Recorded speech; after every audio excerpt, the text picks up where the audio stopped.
Welcome to the Positive Pants Podcast. Mindset, motivation and inspiration to help you find your positive pants. It's time to let go of negative thinking, understand why you do what you do and stop the self-sabotage with your host, Fran Excel.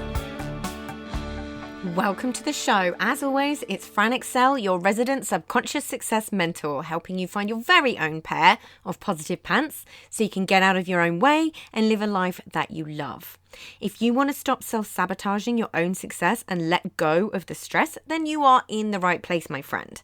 Make sure you download your free Stressed to Success guided meditation at bit.ly/stress to success as my little gift to you just for being here. Please do subscribe, share and review. It really, really helps people that need to hear this message find us, and I so appreciate it. In the show notes, you'll also find details of how you can work with me and where you can get your mitts on my meditations, products, printables, programs.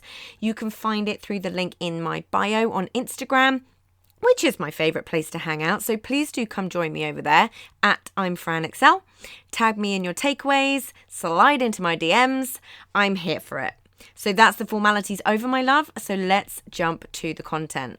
Small changes really do mean big changes. It may not feel that way at the time. The issue we have, though, is that we often don't notice them to start with. With any kind of mindset work, and by mindset I mean brain and body, nervous system level work, it can feel really frustrating to start with.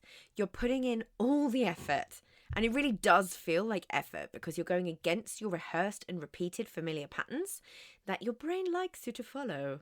You have to be conscious a lot of the time instead of running on autopilot 95 to 99% of the time. It's tiring, right? But you feel like the changes aren't coming quick enough. I've been there. It drove me mad to start with because I felt like I was doing all the things and not really reaping the rewards just yet. But when you think about what you're actually doing, it makes sense why it would take a hot minute. You're rewiring new neural pathways. You're going against what your nervous system believes is safe and going into danger territory from its point of view, right? You're trying to work against autopilot, which your brain is trying to keep you in to conserve energy. Plus, it can kind of feel like when you're decluttering the house and you've got all your stuff out of every single cupboard and every single drawer, out of every nook or cranny, and it's right there staring at you in the face. It's a lot. But also when we have more of an end goal in mind, all we're looking at is the fact that we're not there yet. But we're doing all the things. What gives? So firstly, a big thing I cannot bang on about enough is that there really is no end goal. There's always another layer of the onion to peel, and that's a good thing because you're constantly getting better and better and growing every day. But when you start to really tune in to the seemingly smaller changes that are happening for you, it makes a huge difference about how you feel about the journey and how you feel about yourself. And that really is half the battle with all of this working on yourself stuff. The way you talk to yourself, right? The way you understand yourself, the way you find empathy and compassion for yourself and just stop the self-blame and shame cycle. You have adaptive protection mechanisms built into your system. They served you once, they don't now. But they are warning systems. They are systems of self-protection. Essentially, they have your best interests and very survival at heart. So of course that's going to take some time. But the trick is to really consciously start to look for those small changes. And I bet you'll see you've already come way further than you think you have. So start to look out for when you might have blamed or shamed yourself in the past and you didn't in that moment. Look for the moments where you catch yourself in negative self-talk and course correct it.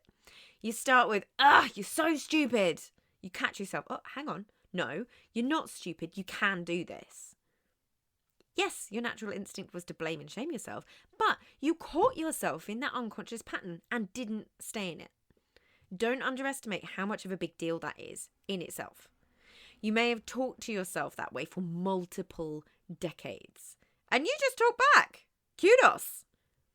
It could be that you noticed something that would normally trigger you, didn't. It could be that you notice you recover more quickly from being triggered. or there's more time in between instances of being triggered. Your good days may start to outweigh the bad ones. Your good moments may start to outweigh the bad ones. It might be that you notice you're just a little bit calmer than you normally would be, or that you catastrophize a little less. You're able to rationalize easier and quicker. You may notice an increase in your ability to regulate your own emotions. You might feel more capable of setting boundaries and do less people pleasing. You might, heaven forbid, say no when before you would have always said yes. It may be that you're being a bit nicer to yourself in your own head. Or maybe you've been able to stick to a new habit for longer than you normally would have been.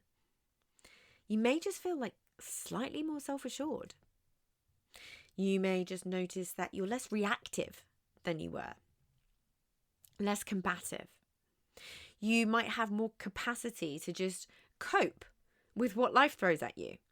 And all of this, seemingly small stuff, can be difficult to see when you're not looking. Remember, our brain is always providing us the evidence of what we're looking at. And if we're not at the end goal, that's all it's going to show you. So start looking. Start noticing.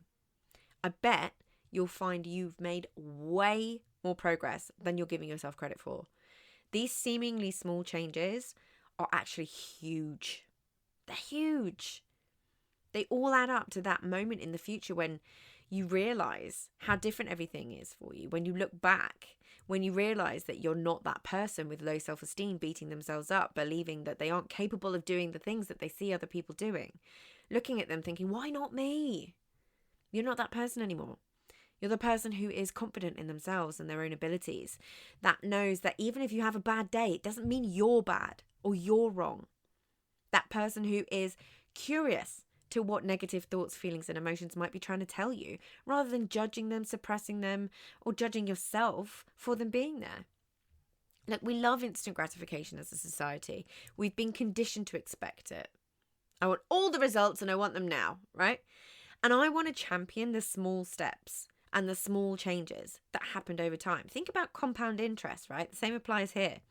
They're the most sustainable, life-changing ones. Sustainable, life-changing. Yikes. So have a think. What small changes can you start to notice? And can you see how they add up to the big ones? So if you got value from this and you know in your gut that now is the time to step up and start rewiring your thinking and start changing things for yourself, then book in a free discovery call so we can work out what needs to happen to get you from where you're at right now to the action-taking success you know you can be. If you want my eyes and ears on your problems, then I work with people one-on-one and through my programs. You can find all the details to booking a call in the show notes, the link in my bio on Instagram, and on my website, franexcel.com. So stop waiting for if and when and choose to change things now because you can. I'm here to believe in you when you don't believe in yourself. And as always, I hope you found this helpful, and I'll see you next week. Bye!